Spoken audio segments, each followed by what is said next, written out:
Hi friends, I'm Cameron Wilson and I'd like to welcome you to this webinar on getting your life back after going through a crisis or a very difficult time, or getting you through something that is going on in your life right now. I am really glad that you found your way here, and I would like to express my admiration to you for having the courage to look for some help, which is what you will find here. It takes guts to put your hand up and realize you're in over your head. So, well done. I wish I had have had the foresight to do that when I was going through some of my stuff. The fact that you signed up for this webinar suggests that you have just been through or are going through something really tough that has totally knocked you off your feet. And you're probably feeling a little dazed, confused, anxious, worried, and so on. But don't despair, because there is a way out, over, and through, which is what we're going to talk about here. So the goal of this webinar is to give you an overview of the 5-step strategy, which is the platform we will be using mainly to work through your crisis or situation and get you back on your feet and get your life back as quickly as possible. It is not the entire solution in one go. It is just introducing you to what to expect when we begin working together. Because as I've already mentioned, I know you're in a lot of pain. You're in a lot of emotional distress and you don't know which way's up or down. So this is intended to give you a snapshot of how we're going to work together. What you can expect in the next 30 minutes or so is some really valuable information that will help you get through anything. The following information can really help you, whether you are at the beginning, the middle, or the end of your situation. Firstly, we're going to define exactly what a crisis is. I mean, crisis is a pretty strong word, and you might prefer to think of your situation as an event or challenge or something that sounds a little less dramatic. However, for the purpose of this webinar, I'll be using the word crisis. Secondly, we will be talking about the 5-step strategy, which really is the flesh of this webinar and the most important information you need to know, and you will get your life back fast. And we'll also talk about the post-crisis world during one of the steps, because you may be surprised to know that the life you get after the crisis is actually, in the long run, better than the one you had before. So, who am I? As I mentioned earlier, I'm a crisis coach. And what that means is that I help my clients get through specific difficult times in their lives. I chose to become a crisis coach after surviving more crises than I care to remember. And I always did it the hard way because I didn't have the knowledge that I have now. I didn't have the system. I didn't have the 5 steps. And then it was during my final crisis that I finally said enough is enough. And it was during this time that I created this 5-step strategy. Initially, I used this to get myself through, which it did. And since then, it's been in my life like a guardian angel ever since. I am a licensed counselor, and I've chosen to focus the rest of my career and life on sharing these 5 steps and helping anyone who is doing it tough. I've been through some incredibly difficult times. I survived stage 4 cancer. I've battled addiction, anxiety, depression, panic attacks, financially ruined myself, and even twice things got so bad I tried to take my own life. So that makes me a bit of an expert on the subject of crisis. It also gives me great empathy and understanding for those who are fighting their own battles. Now, it's actually really uncommon for a therapist or helping professional to be so open about their own lives. However, I believe in transparency and vulnerability. And you need to know that the guy giving you this information has walked the walk and is speaking from experience, which I certainly am. So let's just dive straight in. What is a crisis? Well, the clinical definition is a crisis is a perception or experiencing of an event or situation as an intolerable difficulty that exceeds the person's current resources and coping mechanisms. Now that's a real mouthful. So expanding on the above definition, my own personal definition is a personal crisis can be defined as any significant life-changing event or set of circumstances that thrusts you out of your life as you know it and into a world of confusion, turmoil, and uncertainty. And the path into crisis can be different for everyone, whether it's relationship, family, job loss, financial difficulty, grief and loss, addiction, and so on. The thoughts and emotions are essentially the same. And that's, is this really happening? What did I do to deserve this? I just can't believe I let myself get to this point. What's wrong with me? And I just don't know what to do. I can't believe this is happening. How am I going to get out of this? And where are all the people I thought I would count on? And so on. Because it's so often that the events that lead us into crisis can happen so quickly. By the time we realize we're in trouble, we're already in rough seas. Life as you know it can change in the blink of an eye without any warning. And suddenly you find yourself heading towards or already in the middle of a crisis situation or trying to put your life back together after the tornado has gone through. But the good news is that by following this simple 5-step process I'm about to go through and reaching out for some help, a guide, somebody who's already walked this path, it's taken me 5 years to come up with these solutions, and I'm going to take you through it in 8 weeks. You can quickly transcend your crisis without having to hit rock bottom, and you can rapidly restore your balance and your life. And in addition, you can identify live in the moment what lessons this situation is here to teach you, which is very empowering as you move from victim to victor, from losing control to being in total control. So, here are the 5 steps. Step number 1 is stop. Once you realize you're either in or headed towards a crisis situation or have just been through one, the first thing to do is just stop and recognize what is going on. Hit the brakes, throw the anchors out, because this is your moment to actually take charge of the situation.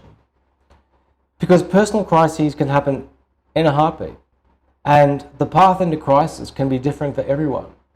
As mentioned, it could be a job loss or a relationship breakdown or a medical diagnosis or anything which comes quickly and unexpectedly and just basically throws you off balance and turns your world upside down.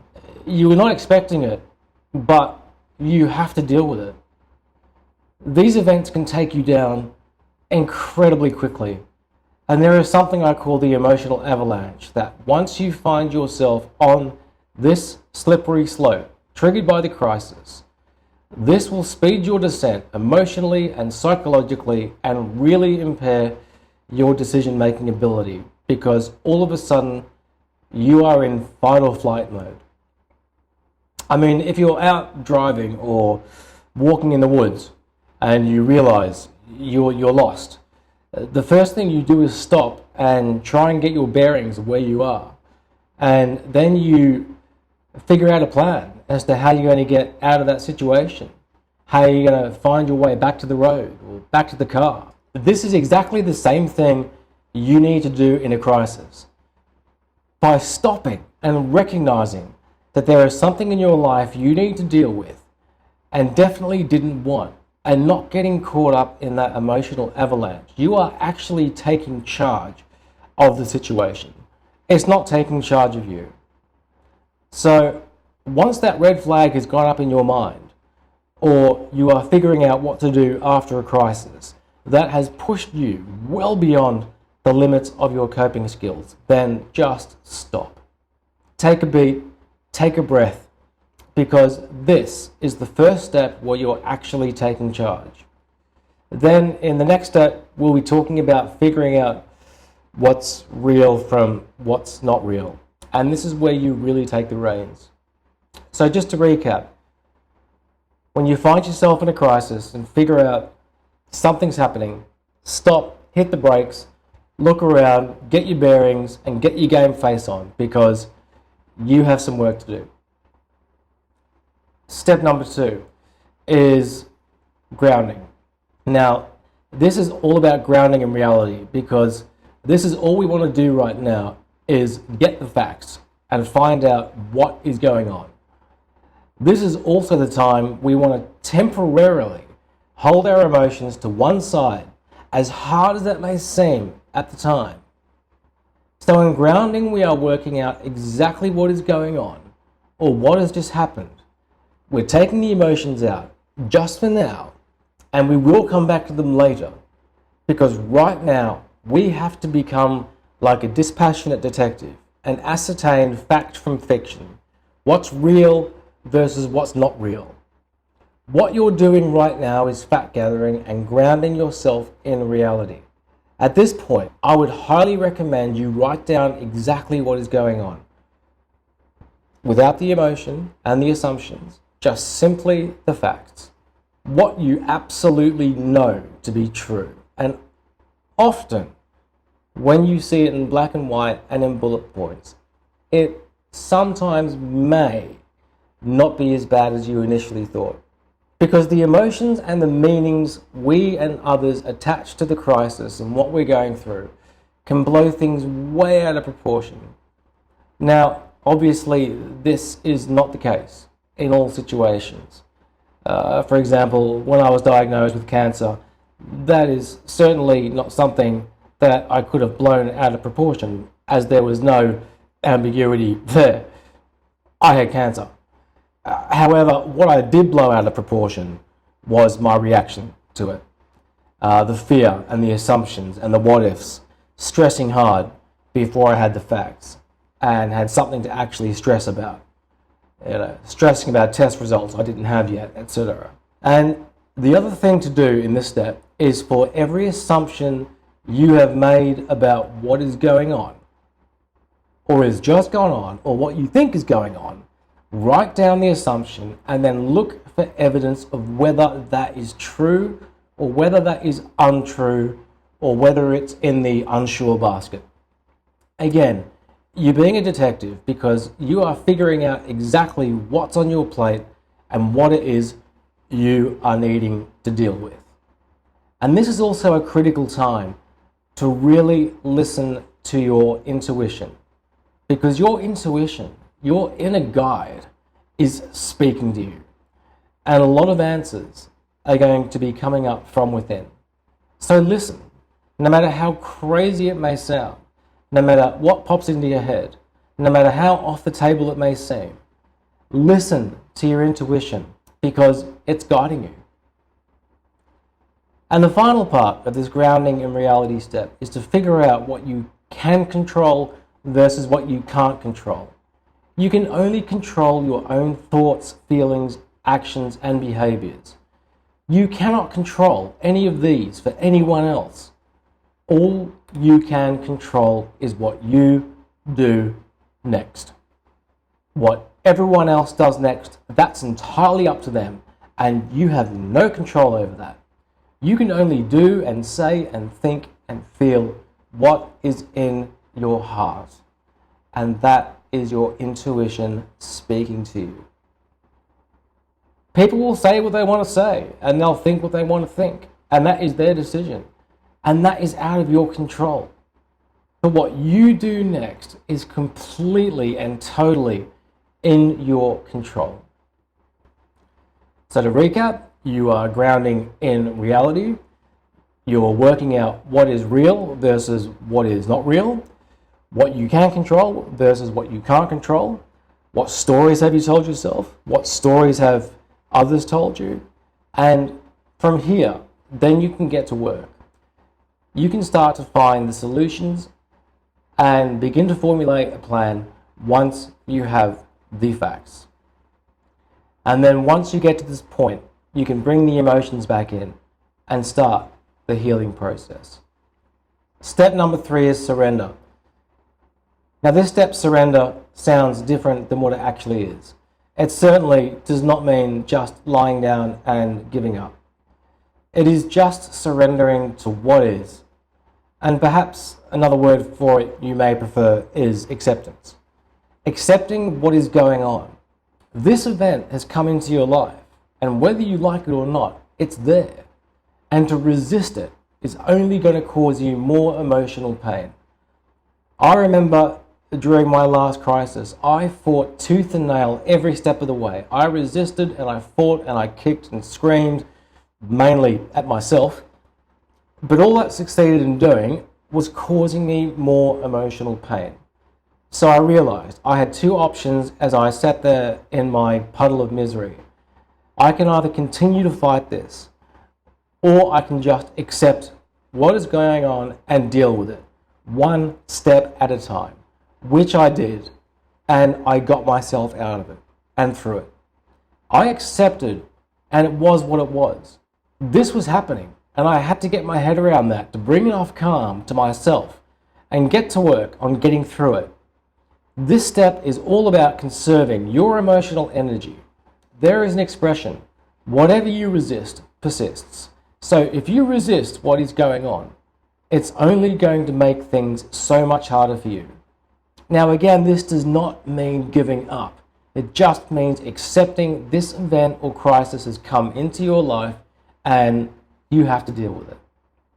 An analogy I really like to use in this situation is if you imagine falling into a fast-flowing river or being caught in a strong riptide. If you madly try and swim against the current, you are very quickly going to get tired and drown. So if you just relax and go with the current, for now, eventually you will get out of that current. And around the next bend in that river, there will be a branch for you to grab onto or someone waiting to pull you out. But if you furiously try to resist, it's just going to add to the emotional pain and distress you're already feeling. So by surrendering to what is, you're conserving your emotional strength. And now this is not your life forever. It's a chapter, it's a speed up, it's a page in the story that is your life. It's temporary. Because a crisis has 3 parts. It has a beginning, a middle, and an end. And it will end. They always do. Surrendering or accepting what is going on is all about conserving your emotional and psychological energy and strength because you're going to need it. Once I did this in my final crisis, it allowed me to get to work and find the solutions I needed. So to recap, surrender to what is, and that'll conserve your emotional, physical, and psychological strength so you can think more clearly and start forming your plan of how you're going to navigate this crisis, get back on your feet, and reclaim your life and get your life back. Step 4 is trust. Now this step is one you can take, leave, or come back to, because it does put one foot in the world of spiritual beliefs. And I don't know what your spiritual beliefs are, but this is a step that is entirely up to you to accept or reject. This step is to trust that this crisis or event is happening for a reason. This crisis has come into your life to either get you into something or get you out of something. It has come along to put something right in your face that you absolutely cannot ignore. There are two things that all crises absolutely demand, and that is decision and change. No crisis happens where there are no decisions that need to be made or change that happens as a result. In my own experience, and also in the experience of most of my clients, what happens after the dust settles from the crisis is often a life better than the one you had before. Eventually. And this may seem hard to believe right now, but a crisis can come along and just clear out a whole stack of emotional debris, unspoken words, trapped trauma, all in one go. My final crisis was absolutely awful for me and all the people around me, but it was what happened next that was truly miraculous, because this crisis forced me to make decisions I would have never made in a million years or contemplated unless this crisis had happened.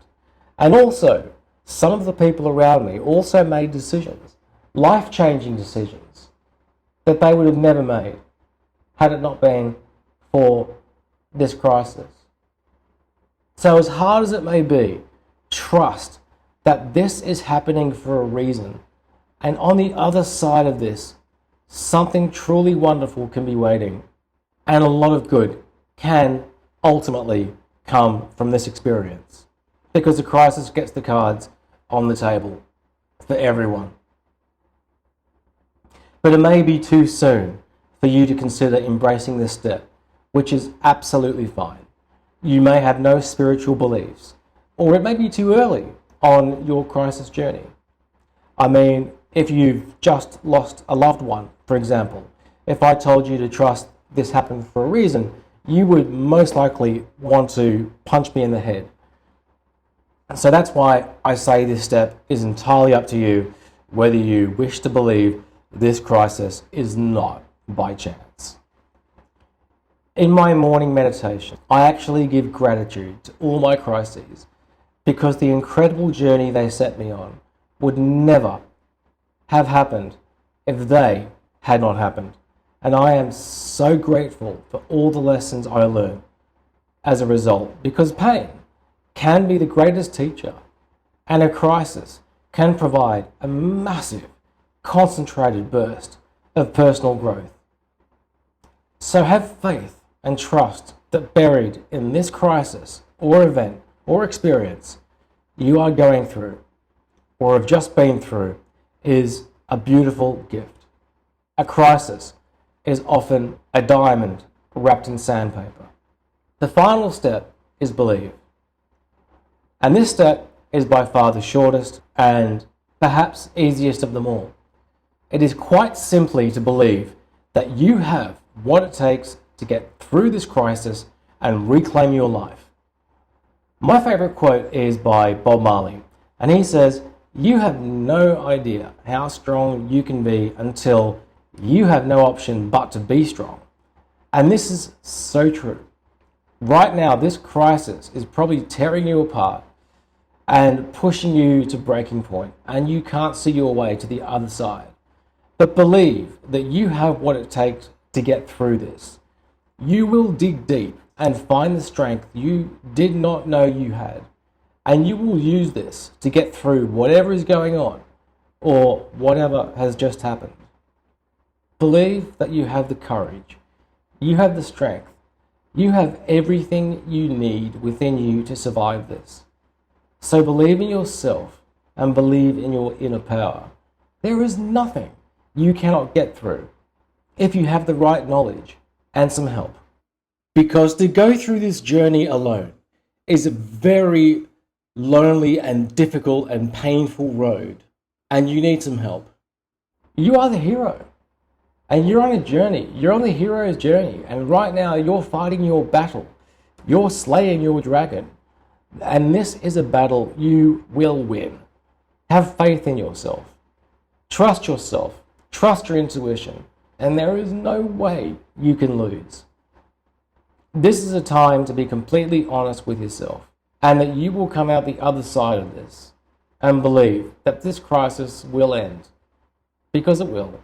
You have so much power in you, you don't realize how powerful you are. When you're presented with a crisis, that inner power is when it really comes out.